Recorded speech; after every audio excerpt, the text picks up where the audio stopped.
우리가 사도행전에 보면 이 초대교회가 엄청나게 부흥되는 모습을 우리가 볼 수 있죠. 사도행전 2장에는 3,000명이 하나님 앞에 돌아오고, 사도행전 4장에는 5,000명이 하나님 앞에 돌아오고, 그리고 허다한 무리가 하나님 앞에 돌아왔다. 이 놀라운 부흥의 동력이 뭐냐? 이 부흥의 동력은 딱 한마디로 성령의 역사입니다. 성령의 역사예요. 그리고 이 사도행전이 계속되면서 초대교회 7집사를 세웁니다. 그 7집사가 교회를 잘 감당했던 것도 성령 충만했기 때문에 그래요. 그러니까 교회 일, 주의 일은 사람의 생각으로 하는 것이 아니고 성령의 힘으로 하는 것입니다. 그 7명 중에서 가장 성령 충만한 사람 2사람이 있습니다. 첫째가 스데반, 둘째가 오늘 본문의 빌립이에요. 그러니까 지난주의 말씀은 스데반의 이야기였고, 오늘 말씀은 빌립에 대한 이야기입니다. 그러니까 사도행전에는 그 집사를 세울 때 그 자격에 대해서 이야기했습니다. 어떤 사람이요? 성령 충만한 사람. 성령 충만한 사람. 그 사람이 어떤 무슨 사회의 인지도가 있고, 무슨 뭐 재물이 많고, 무슨 뭐 능력자이고, 이런 건 상관이 없습니다. 일단 성령 충만해야 돼요. 두 번째는 믿음 충만한 사람.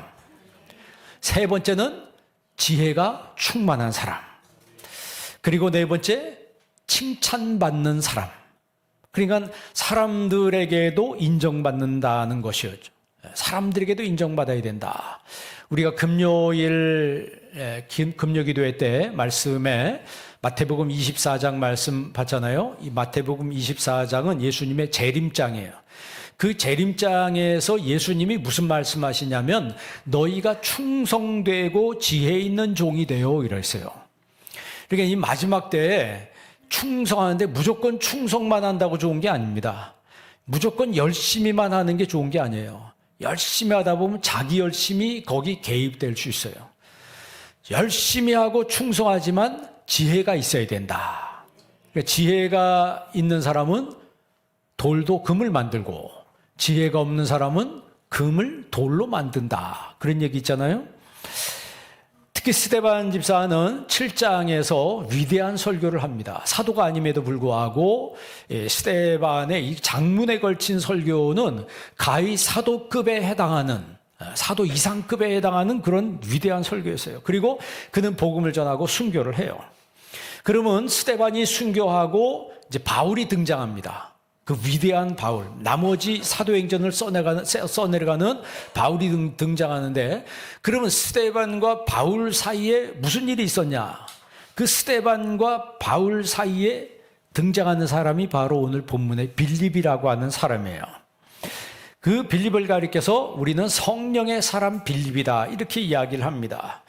초대교회의 놀라운 부흥으로 많은 사람들이 모였습니다. 그런데 많은 사람들이 모이면서 무슨 일이 교회에 생기냐면 순교자가 생기기 시작해요. 야고보 사도가 최초로 순교합니다. 그리고 스데반이 순교합니다. 그리고 베드로가 투옥됩니다. 그러면서 교회 안에 영적 지도력의 공백이 생겨요. 그 영적 지도력이 공백 상태에 있을 때 그 공백을 아주 훌륭하게 메꾼 사람이 누구냐면 바로 빌립이라고 하는 사람이에요. 그러니까 그는, 이 빌립도 사도들과 버금가는 영성을 가진 사람이었습니다. 근데 그러면서도 굉장히 겸손했어요. 사실 우리 교회도 이 목사급에 해당하는 그런 영성을 가진 사람들도 있다고 저는 생각합니다. 뭐 제가 영성이 가장 목사이기 때문에 가장 좋다 뭐 이렇게 생각하지 않아요. 저보다 더 영성이 있고 더 영이 맑고 더 성령 충만한 사람이 있을 수 있습니다. 여러분, 천사가 나타나서 빌립에게 말을 하죠.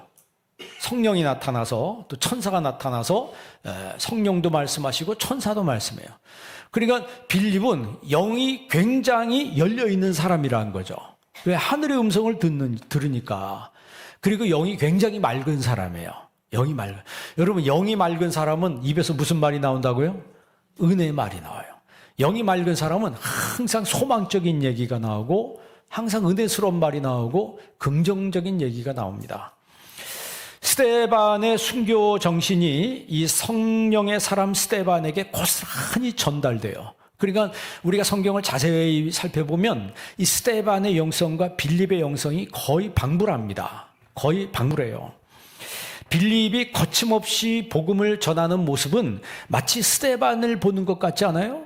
스데반을 보는 것처럼 이 빌립의 모습이 다니면서 막 복음을 힘있게 전하는데, 빌립은 너무 성령 충만해서 아무도 가지 않는 사마리아로 내려가서 복음 전했어요.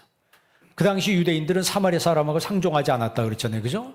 예수님도 그랬어요. 예수님 때도 그랬으니까. 그러니까 사마리아 사람들하고 상종하지 않는데 사마리아에 내려가서 복음을 전했어요. 그런데 놀라운 일이 벌어졌습니다. 사마리아에서 믿는 사람들이 막 많아지기 시작한 거예요. 빌립의 말을 따르는 거예요. 그러면서 사람들에게 붙었던 더러운 귀신들이 빌립이 예수의 이름으로 쫓아내니까 막 다 나가기 시작하는 거예요. 많은 중풍병자가 났습니다. 병자들이 낫는 역사가 일어났어요. 그래서 빌립 때문에 그 성에, 사마리아 성에 큰 기쁨이 있었다고 그랬어요. 그렇지 않겠습니까? 내 병이 나았어요. 예수님 믿는 것 때문에 병원 가서 치료받은 것도 아니고 약 쓴 것도 아닌데 내 병이 나았어요. 얼마나 기쁘겠어요. 귀신 들려서 너무 고통스러운데, 여러분 집안에 귀신 들린 사람 한 명 있어봐요. 그 집안에요, 웃음 사라지고 기쁨 사라지고 그 집은 24시간 고통당합니다. 그 정도로 귀신은 아주 악한 존재예요. 근데 그게 떠나갔다 그랬어요. 소리 지르면서 나갔다는 것은 악한 귀신들이 붙어 있었다는 거죠. 악한 것들이 붙어 있다가 떠나가니까 악을 쓰고 나가는 거예요. 그 정도로 예수의 이름이 강력하게 이 사마리아에서 임하게 되니까, 여러분 병이 났고 귀신들이 쫓겨나니까 그 성에 큰 기쁨이 있었다 그랬어요. 그러니까 빌립에 대해서 얼마나 칭찬했겠어요. 막 칭찬이 차차합니다. 우리 교회도 이런 빌립 같은 사람들이 많기를 바랍니다. 그러니까 온 성의 기쁨이 이 빌립 한 사람 때문에 막 충만했어요. 그러니까 이 빌립은 기쁨 발전소 같은 사람이야. 막 전기를 생산하듯이 막 기쁨을 생산하고 기쁨을 만들어내는 그런 사람이었다는 거죠.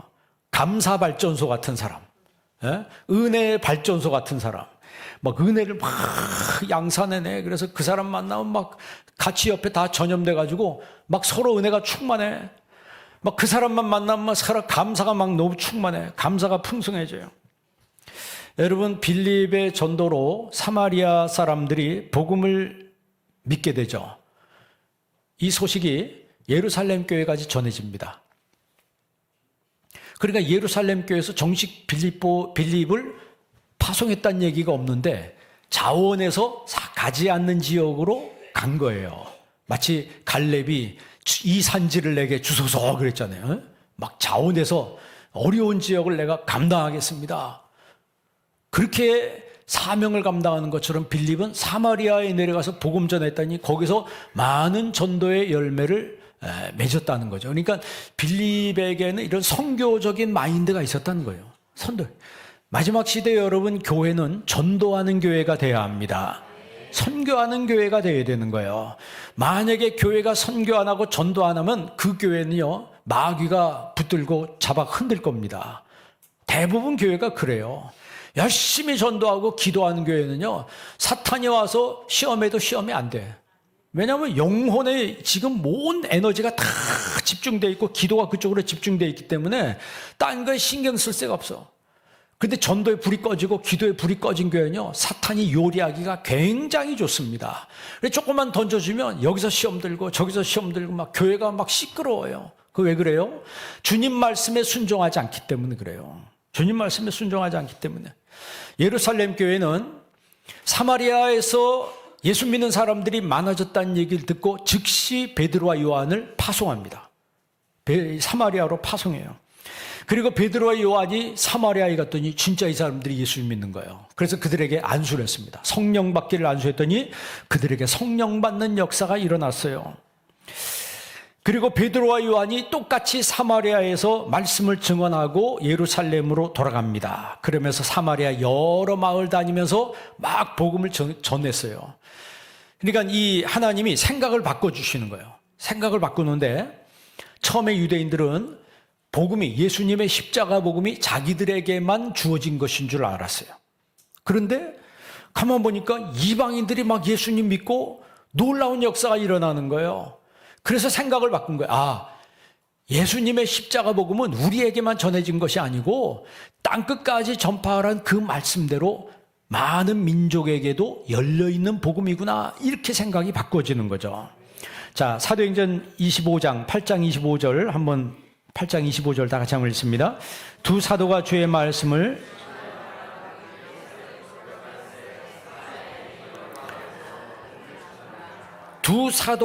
말씀을 증언하여, 이 증언한다는 말이 디아말튀로마이라 그래요. 디아말튀로마이란 말은 철저하게 입증한다는 거예요. 그러니까 예수님의 십자가의 복음을 철저하게 입증해서 이 사람들이 믿을 수밖에 없도록 이렇게 복음을 전했다는 거죠. 그래서 사마리아 여러 마을에서 복음을 전파했다 그랬습니다. 그러니까 초대교회는 모든 사람들의 신앙이 전부 전도에 집중했어요. 근데 지금도 그래야 합니다. 지금 한국교회가 잃어버린 게 뭐냐면 바로 전도를 잃어버린 거예요. 전도를 잃어버렸어요. 자, 이제 사마리아에서 복음의 열매를 맺은 빌립, 전도의 열매를 맺은 빌립에게 천사가 나타나서 말을 합니다. 예루살렘에서 가사로 가는 길, 광야로 내려가라, 이렇게 이야기를 해요. 좀 이상하지 않아요? 아니, 사람 많은 곳에 가서 복음 전하라 이래야 되는데 광야로 가라 그러는 거예요. 광야는 사람이 있어요, 없어요? 사람이 없는데 광야로 가라 그래요. 왜 그랬을까요? 거기 준비된 사람이 있기 때문에 그런 거죠. 26절 한번 읽어볼래요? 다 같이 한번 읽습니다. 주의 사자가 빌립에게 말하여 이르되 일어나서 남쪽으로 향하여 예루살렘에서 가사로 내려가는 길까지 가라 하니 그 길은 광야라. 아멘. 그 길은 무엇이라? 광야라. 이 에레모스라고 하거든요. 히브리어로는 미드바르라고 그래요. 히브리어로는 미드바르라고 하는데 히브리어로 말씀을 다바르라고 그래요. 비슷하잖아요? 미드바르, 다바르. 그러니까 다바르는 말씀이에요. 근데 광야는 미드바르예요. 그러니까 어근이 같아요. 같은 어근이에요. 이게 무슨 얘기냐면, 여러분 뭐 예전에, 요즘에도 부르겠지만 광야라고 하는 그런 찬양 있잖아요. 우리 교회 집사님도 막 부르대요, 여기서. 광야, 광야 이런 찬양 있잖아요. 그 광야가 미드바르인데, 그럼 광야는 왜 있냐? 그 말씀 받는 곳이에요. 말씀이 언제 크게 들려요? 인생의 광야를 만나면은 말씀이 크게 들립니다. 여러분 인생이 잘 나가고 돈이 막 들어오고 막 사람들이 나 막 인정해주고 막 신나고 이럴 때는 말씀이 잘 안 들려요. 그런데 건강 망가지고 물질 없어지고 막 뭐 이리저리 깨지고 터져서 인생의 광야를 걸어갈 때는요, 그때 비로소 하나님의 말씀이, 안 들리던 말씀이 들리기 시작합니다. 그래서 말 자체가 광야란 말하고 말씀이란 말하고 어근이 같아요. 미드바르, 다바르. 에레모스라고 하는 이 광야로 하나님이 이 빌립을 가라고 말씀하세요. 그런데 일어나서 가라 그랬어요. 일어나라는 말은 무슨 얘기예요? 빌립이 앉아 있었다는 얘기죠. 그럼 앉아서 뭐 하고 있었다는 거예요? 기도하고 있었다는 거예요. 기도하고. 그러니까 일어나라. 앉아있던 빌립에게 일어나서 가라, 이렇게 말씀하십니다. 가라라고 하는 건 뭐 지상명령이에요. 예수님께서 마태복음 28장에도 뭐라고 얘기해요? 가라 그랬죠. 가서 모든 족속으로 제자를 삼아 아버지와 아들과 성령의 이름으로 세례를 주고 내가 너희에게 분반 모든 것을 가르쳐 지키게 하라 그랬어요. 그게 현재 분사입니다. 미래형으로도 말씀하시지 않고 과거형으로 말씀하신 것도 아니고 현재형으로 지금 가라는 거예요. 여러분, 이사야에게 하나님이 뭐라고 말씀하세요? 너는 가서 이 백성에게 이르라 할 때 예수님께서, 이 하나님이 이사야에게 가라 말씀하십니다. 예레미야에게도 가서 내가 명한 것을 그들에게 전하라 그랬어요. 그랬더니 예레미야가, 하나님, 저는 아이입니다. 저는 아이가 어립니다. 이 사명을 부끄러워하니까 하나님이 뭐라고 말씀해요? 너는 아이라 하지 말라. 내가 너를 누구에게 보내든지 너는 가며, 내가 누구에게 너를 보내든지 너는 무조건 뭐해라? 가라는 거예요. 가서 내가 내게 명한 것을 그들에게 말하라는 거죠. 성경에 도망치는 선지자가 누구예요?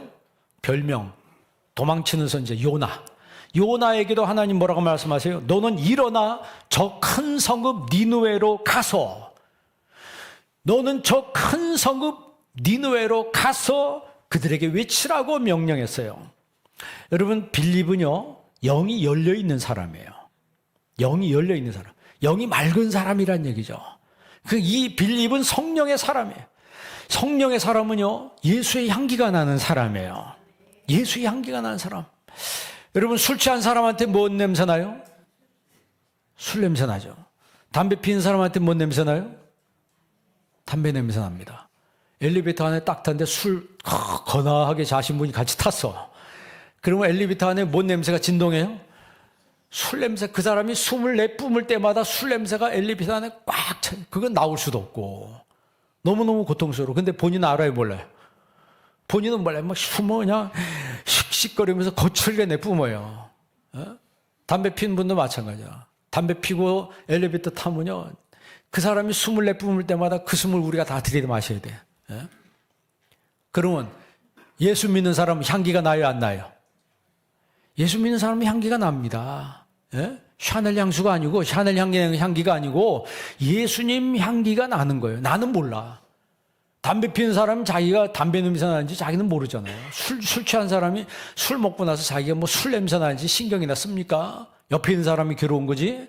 그런 똑같이 예수님을 믿는 사람들은 나도 모르지, 나는 잘 모르지만 주변 사람들한테 예수님 향기가 나는 거예요. 그게 무슨 향기예요? 좋은 향기겠지. 정말 사람을 끄는 향기겠지. 사람을 끄는 향기고 좋은 향기가 나. 그래서 예수의 향기 풍기면요, 그 사람 또 만나고 싶고 그 사람하고 이야기하고 싶고 그러면서 그게 전도가 되는 거예요. 예? 악취를 풍기면서 예수 믿으라고 해보세요. 백날 얘기도 안 믿습니다.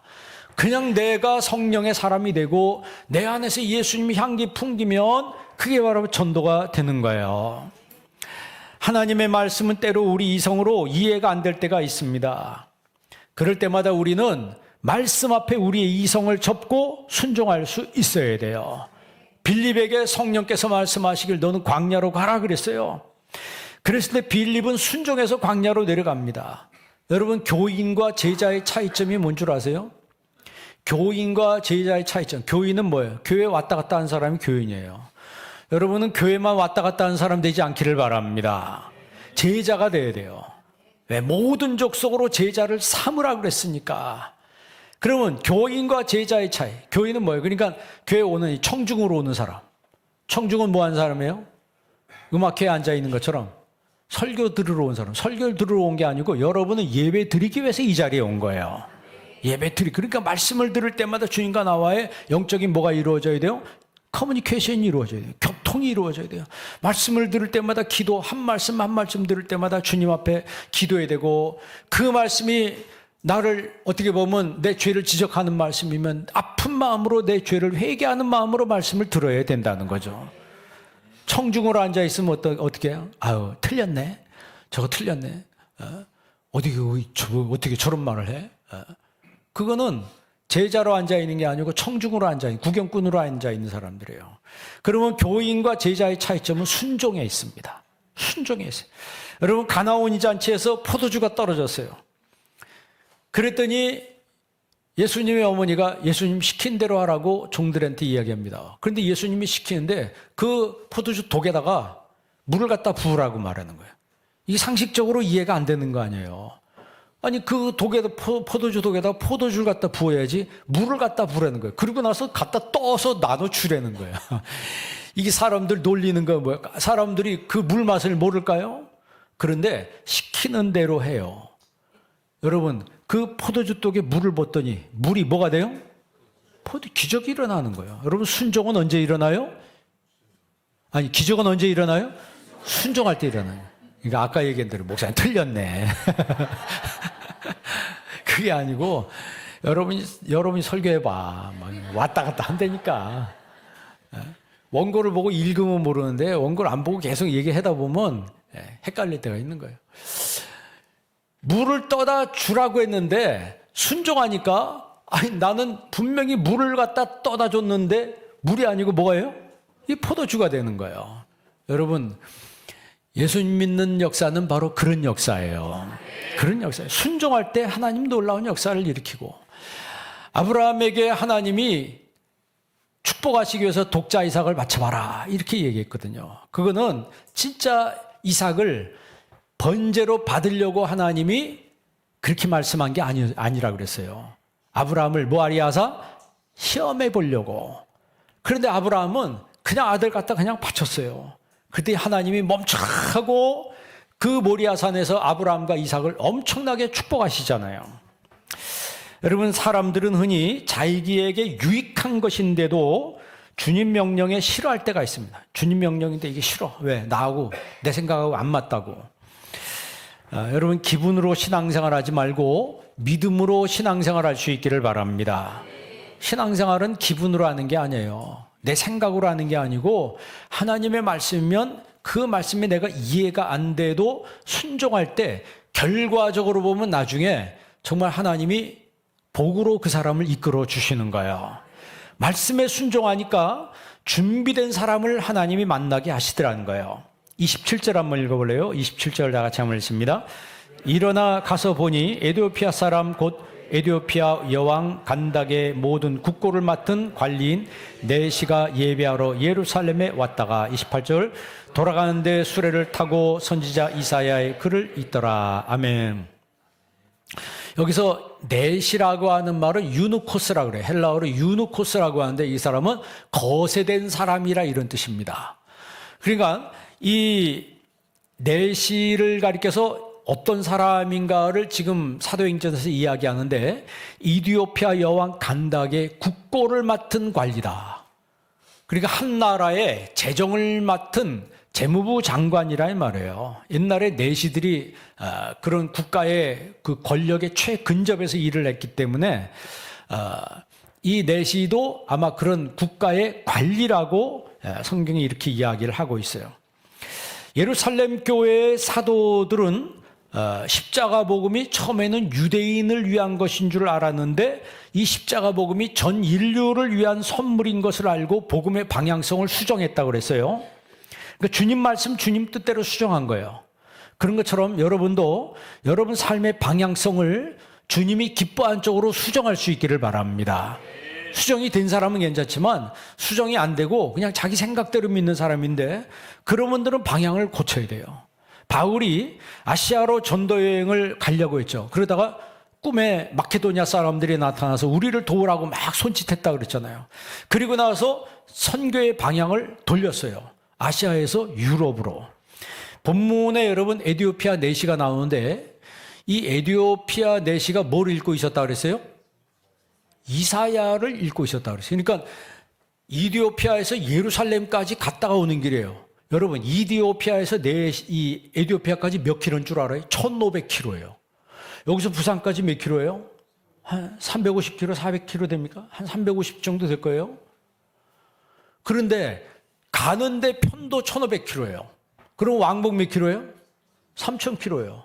그러니까 이 수레를 타고 마차를 타고 가는 거예요. 그런데 뭘 읽고 있더라?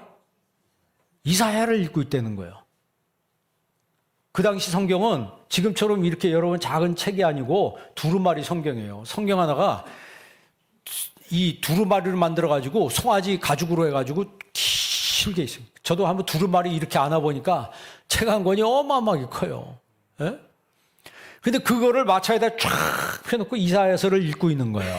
그럼 이 사람이 도대체 누구냐 이 말이에요. 예? 이 이디오피아 내시가. 그것도 3000km나 되는 길을 왔다 갔다 왕복을 하는데 성경을 읽고 있었다. 이 이디오피아 내시를 설명하려면 솔로몬 시대로 거슬러 올라가야 됩니다. 솔로몬이 BC 961년에서 922년까지 이스라엘을 통치했던 왕입니다. 40년 동안 통치를 했어요. 그 솔로몬이 왕으로 있을 때 이디오피아 여왕 누가 찾아와요? 스바 여왕이 찾아오요. 스바 여왕이 찾아옵니다. 그 시바 여왕이 솔로몬의 그 지혜를 들을 호쿠마, 솔로몬의 호쿠마를 지혜를 들으려고 찾아와서 탐복을 하죠. 탐복을 합니다. 그러면서 열왕기상 10장에 보면 이 시바 여왕이 하나님을 송축하고 돌아갑니다.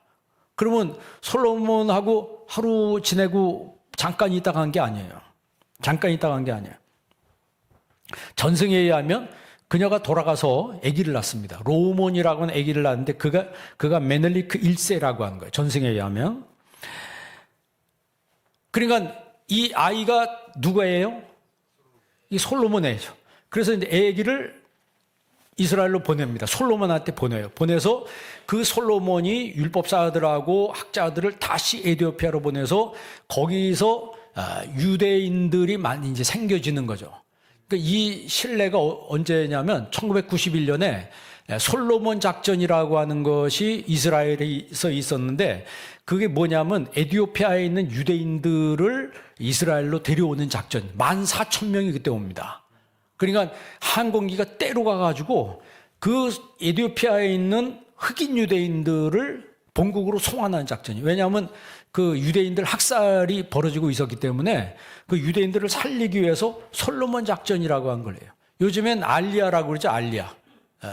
그 전 세계에 흩어져 있는 유대인들을 이스라엘로 보내는 송환하는 그 작전을 알리아 프로젝트라고 얘기합니다. 그러니까 이 에티오피아 아프리카 쪽에 있는 유대인 그리고 저 스페인 이쪽에 있는 유대인들을 세파르딤이라고 그래요. 세파르딤. 그리고 저 유럽 동유럽에 퍼져 있는 그 유대인들을 아슈케나짐이라고 하죠. 그러니까 이 세파르딤을 그 본국으로 송환하기 위해서 이 솔로몬 작전이라고 하는 게 한 번만 있는 게 아니었어요. 그러면 이게 무슨 얘기예요? 에티오피아에 누가 있었다는 얘기예요? 유대인들이 있었다는 얘기죠. 그러면 이 재정장관인 네시가 이사야를 읽고 있었다는 말은 에티오피아 유대인일 가능성이 많았다는 거죠. 그러니까 이게 솔로몬까지 거슬러 올라가서 이제 이렇게 학자들이 해석을 해요. 조금씩 이제 다른 견해가 있지만. 자, 그러면 뭘 읽었을까요? 이사야서 53장 3절 한번 보시기 바랍니다. 다 같이 한번 읽습니다. 그는 멸시를 받아 사람들에게 버림을 받았으며 간고를 많이 겪었으며 질고를 아는 자라. 마치 사람들이 그에게서 얼굴을 가리는 것 같이 멸시를 당하였고 우리도 그를 귀히 여기지 아니하였도다. 4절 그는 실로 우리의 질고를 지고 우리의 슬픔을 당하였거늘 우리는 생각하기를 그는 징벌을 받아 하나님께 맞으며 고난을 당한다 하였노라. 아멘. 이 말씀 있고 7절에 마치 도수장으로 끌려가는 어린 양과 털 깎는 자 앞에 잠잠한 양같이 그의 입을 열지 아니하였도다. 그러니까 이사야서 53장이 그러니까 이 말씀에 그러니까 이 이디오피아 내시가 이사야서 53장을 읽고 있었던 거예요. 이게 누구에 대한 말씀이에요? 예수님에 대한 말씀이죠. 그러니까 유대인들에게 있어서 구약은 유대인들은 구약만 인정하는데 구약에서도 금서가 있어요. 그게 이사야서 53장입니다. 이사야서 53장 읽지 못하게 해요. 왜 읽지 못하게 해요? 이게 예수님에 대한 얘기이기 때문에 이걸 금했어요. 이제 빌립에게 성령의 음성이 들렸어요. 자, 29절, 8장 29절 다 같이 한번 읽습니다. 성령이 빌립더러 이르시되 이 수레로 가까이 나아가라 하시거늘. 아멘. 성령께서 빌립에게 말씀했어요. 여러분, 성령이 빌립에게 말씀할 정도로 빌립은 성령의 음성을 들을 수 있는 귀가 열려 있는 사람이었어요. 여러분도 그런 사람이 되시길 바랍니다. 이게 뭔 얘기예요? 교회 일은요 성령으로 해야 되는 거예요. 예배도 성령으로 드려야 되고, 그래서 예배하는 자는 성령 안에서 진리 안에서 예배할지니라 그랬잖아요. 프로스퀴네요. 예배한다. 엔푸니마티 카엔 알레세이아이. 성령 안에서 진리 안에서 예배할지니라 그랬어요. 그러니까 예배는 성령으로 드리는 예배가 되어야 되는 거예요. 봉사도 성령으로, 전도도 성령으로, 선교도 성령으로, 모든 주의 일은 무엇으로 해야 되는 거예요? 성령으로 해야 되는 거예요. 오늘 예배에 나온 여러분들 성령으로 인도받은 줄 믿습니다. 금요기도회 때 예수님이 말세 무슨 종이 되라고요? 충성되고 지혜 있는 종이 되어. 그러면 누가 충성되고 지혜 있게 행할 수 있어요? 성령이 임한 사람이 그렇게 할 수 있습니다. 10명의 처녀 이야기 나오죠. 예수님이 재림하실 때 비유를 말씀하시잖아요. 10명의 처녀가 있는데 5명의 처녀는 등잔은 있는데 기름을 준비했고 5명의 처녀는 등잔은 준비했는데 기름이 없었어요. 10명이 다 잤다고 그랬습니다. 이스라엘의 결혼은 저녁에 하잖아요. 그런데 한밤중에 신랑 왔다고 소리가 나는 거예요. 그러니까 10명이 다 자다가 뻘떡 일어나서 등잔 들고 막 나가려고 그러는데 등불을 켜야 되잖아요. 그런데 뭐가 없어요? 5명은 기름이 있으니까 등불을 켤 수 있었는데, 신랑을 맞을 수 있었는데, 5명은 등잔은 있는데 기름이 없어요. 등잔은 뭐예요? 이렇게 교회에 오는 거예요. 교회에 오는 거라고. 그런데 교회에 와도 뭐가 있어야 된다? 기름이 있어야 되는 거예요. 기름이 성령이잖아요. 성령이 있어야 되는 거예요. 그러니까 기름이 없으니까 꺼달라는 거예요. 꺼주라. 여러분, 신앙을 꺼줄 수 있어요, 없어요? 신앙은 꺼줄 수가 없는 거예요. 어떤 남편이 그러죠. 아내가 천국 갈 때 뒷다리 잡고 가겠다고. 뒷다리 잡고 간다고요? 해봐요. 못 갑니다. 못 가는 거예요. 신앙은 각각입니다. 신앙은 인디비주얼리즘이에요. 각각 개인주의, 개인. 각각이지. 천국 가서 여보 당신 없다고 그랬어요. 우리는 다 주님의 신부로 주님 앞에 서는 거라 그랬어요. 성령으로 준비한 그 5 처녀를 성경은 슬기로운 처녀라 이렇게 있어요. 슬기롭다. 미련한 사람들은 기름을 준비하지 않았다. 기름이 있고 없고 그 차이예요. 그러니까 성령으로 하는가 인간적으로 하는가 이 차이입니다.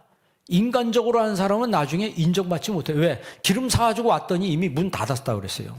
그래서 막 두드리면서 열어달라고 했더니 모른다는 거예요.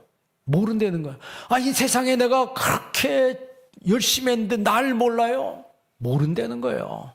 그러니까 여러분, 우리가 경각심을 가져야 돼요. 신앙생활 할 때 하나하나 다 무엇으로 해야 돼요? 성령으로 해야 합니다. 오늘 빌립은 무슨 사람? 성령의 사람이에요. 여러분, 재무장관 내시와 빌립과는 현격한 신분 차이가 있어요. 그런데 이 이디오피아 내시는 빌립에 대해서 굉장히 겸손했습니다. 그러니까 자기 신분이 높지만 들을 수 있는 준비가 돼 있었어요. 그러니까 우리가 전도할 때 하나님이 전도를 위해서 기도하잖아요. 그러면 하나님 툭 치면 떨어지는 그런 준비된 사람을 만나게 하시는 거예요. 준비된 사람 만나게 하시는 거예요. 빌립이 그 이사야를 읽고 있는 내시에게 질문했습니다. 30절 한번 읽어보세요. 30절 다 같이 읽습니다. 빌립이 달려가서 선지자 이사야의 글 읽는 것을 듣고 말하되 있는 것을 깨닫느냐. 31절 대답하되 지도해주는 사람이 없으니 어찌 깨달을 수 있느냐 하고 빌립을 청하여 술에 올라 같이 앉으라 하니라. 32절 읽는 성경 구절은 이것이니 일렀을 때 그가 도살자에게로 가는 양과 같이 끌려갔고 털 깎는 자 앞에 있는 어린 양같이 그의 입을 열지 아니하였도다. 아멘. 이사야서 53장 7절 말씀이라고. 이 이사야서 57장 7절 말씀을 읽고 있는데 도무지 이게 무슨 말씀인지 모르는 거예요. 그러니까 빌립이 당신이 읽고 있는 그 말씀 무슨 뜻인지 아느냐 그랬더니 가르쳐주는 사람이 없는데 내가 알 수가 없다 이렇게 얘기해요. 그래서 빌립이 입을 열어서 예수를 가르쳐 복음을 전했다. 35절에 보면 빌립이 입을 열어서 그 사람이 예수라고 하는 것을 가르칩니다. 그랬을 때 이 빌립의 말을 듣고 이 내시가 놀라운 반응을 보입니다. 그게 36절이에요. 36절 다 같이 한번 읽습니다. 그 내시가 말하되 보라 물이 있으니 내가 세례를 받음에 무슨 거리낌이 있느냐. 아멘. 내가 세례를 받는데 무슨 거리낌이 있느냐. 거리낌, 이 콜리오라고 그래요. 이것은 뭐냐면 확신이 생겼다는 거죠. 내시는 복음에 확신이 생긴 거예요. 그래서 세례받고 싶은 생각이 든 겁니다. 이 거리낌이 없다 이 말은 방해될 것이 없다. 억제하지 못한다. 아무도 못 막는다 이 말이에요. 여러분, 복음에 확신이 생기면요 방해되는 것이 없습니다. 아무리 집안 식구들이 반대해도 내 마음에 복음에 확신이 생기면 핍박을 받아도 교회 나와요. 우리나라 여러분 초창기에 예수 믿는 분들이, 우리나라는 예수 안 믿는 나라였잖아요. 그런데 복음을 듣고 교회에 나온 분들이 여성들이 많아서요. 여성들이 나오니까 남편이 가만 보니까 이 여자가 주일마다 어디로 가요? 어디로 사라져. 나중에 몰랐는데 매 주일마다 사라지니까 알고 보니까 어디 가요? 교회 간다고. 그래 가지 말라고 했는데 가요 안 가요? 가거든. 가니까 화가 나가지고 가위를 가지고 머리를 다 잘라버렸어요. 쥐파 먹은 듯이 다 잘라놓으면 창피해서 못 갈 줄 알고 했더니 그 다음날 그 주일날 또 없어졌어요. 보자기 쓰고 간 거예요. 보자기 쓰고 간 거예요. 그래서 이번에는 옷을 다 찢어놔. 옷을 다 가위로 다 썰어버렸다 그러죠. 그랬더니 주일날 또 없어졌어요. 어디 갔어요? 이불보를 어떻게 그 옷같이 만들어가지고 이불보를 옷같이 만들어가지고 주일날 교회를 간 거예요. 그 사실을 알고 남자가 부찌깽이를 들고 오늘은 내가 요절을 낸다 하고 교회를 찾아온 거예요. 교회를 찾아왔더니 이렇게 앉아서 다 예배를 드리니까 함부로 할 수가 없잖아요. 예배 끝날 때까지 기다리는 거예요. 앉아가지고 기다리는데 목사님 말씀 듣다가 마음이 뜨뜻해진 거예요. 뜨뜻해져가지고 거기서 눈물 콧물 흘리면서 회개한 사람들이 꽤 많습니다. 그런 간증들이 꽤 많았어요. 왜냐하면 그게 성령의 역사예요. 거리끼면 막을 사람이 없는 거예요. 콜루이어라고 한 이 막을 사람이 없는 거예요. 죄의 지배 아래 있는 사람은 거리낌이 있습니다. 신앙생활 하는데 거리낌이 있어요. 자원하는 마음도 안 생기고 꼭 열심히 하니까 손해보는 것 같고 내가 교회 열심히 다니면 꼭 봉사해야 될 것 같고 누가 날 자꾸 이래라 저래라 뭘 자꾸 시킬 것 같고 그러니까 마음에 뭐예요? 꺼름직하고 거리낌이 생기는 거예요. 이거 꼭 해야 되는가 뭐 이런 마음이 생기는 거죠. 여러분 신앙에는 거리낌이 없기를 바랍니다.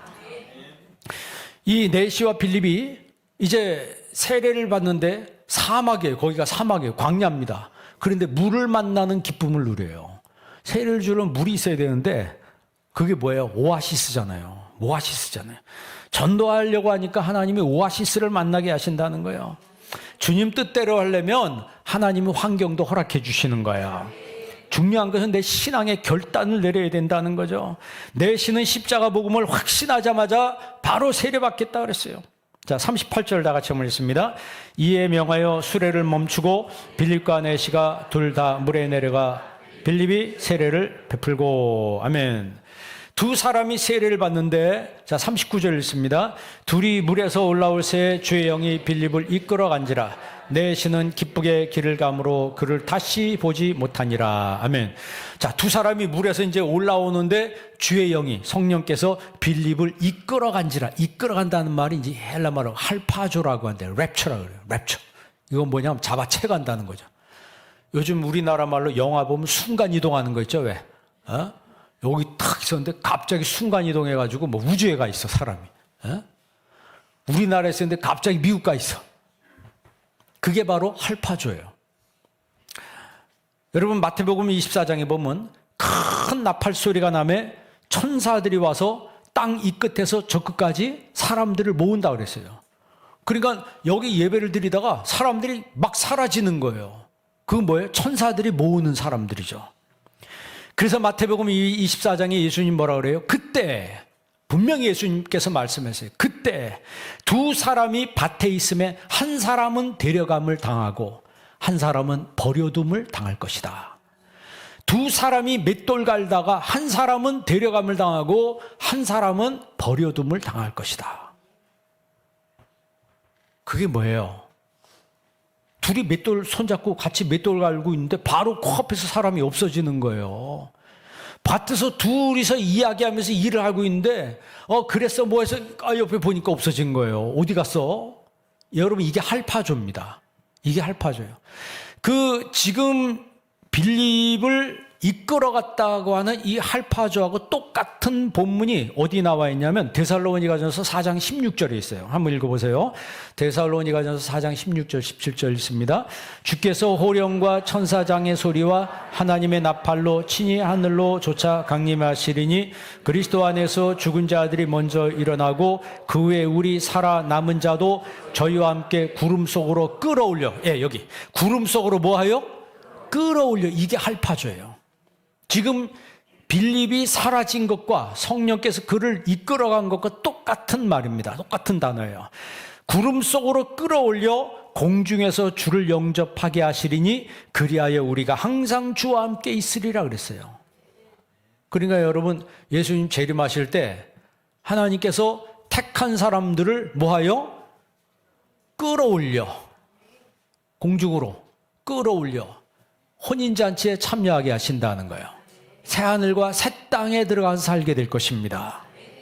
이 땅에서 여러분 그래서 뭐 땅 많다고 뭐가 많다고 떵떵거리는 사람 부러워할 필요 하나도 없어요. 왜냐하면 우리의 시간의 때가 딱 끝나면, 크로노스의 시간이 끝나면 우리는 천국에 가야 되는 거예요. 이 땅이 영원히 살 곳이 아니고 천국이 우리가 영원히 살 곳이라고 하는 거예요.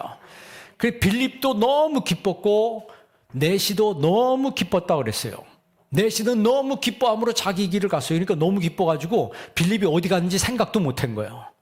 근데 빌립은 거기서 성령께서 그를 채가서 어디로 갔어요? 40절 말씀. 40절 다 같이 있습니다. 빌립은 아소도에 나타나 여러 성을 지나다니며 복음을 전하고 가이사랴에 이르니라. 아멘. 그러면 사람이 순간 이동하는 게 가능해요? 안 가능해요? 영화 보니까 되더라고, 그죠? 그런데 보면 영화대로 돼야 안 돼요, 현실이. 영화대로 되잖아요. 옛날에 미래적인 영화들이 지금 보면 다 이루어져 있어요. 인간의 과학이 따라가지 못해서 그런 거지 성경대로 다 이루어지는 겁니다. 빌립이 아소도에 이르러서 여러 성으로 지나다니며 복음을 가이사랴에까지 전했다 그랬어요. 그러니까 빌립이 이렇게 복음 전한 20년 후에 사도 바울이 예루살렘 마지막 방문길에 가이사랴에 있는 빌립의 집에 머물게 돼요. 그게 사도행전 21장에 나옵니다. 그리고 빌립에게는 결혼하지 않은 4명의 딸이 있습니다.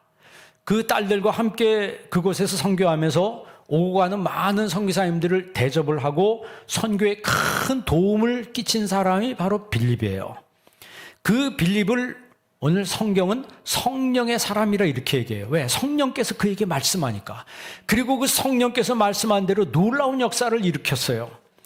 우리 예배드리는 여러분 삶에도 빌립과 같은 성령의 역사가 있기를 주의 이름으로 축원합니다.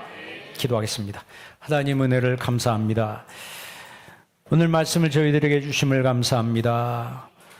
성령의 감동하심을 받은 빌립의 이 전도의 역사가 오늘 우리들에게도 나타나게 도와 주옵시고, 빌립의 이런 성령의 감동된 모습이 오늘 우리의 삶 속에도 동일하게 나타나는 은혜가 있게 하여 주옵소서. 예수님의 이름으로 기도합니다. 아멘.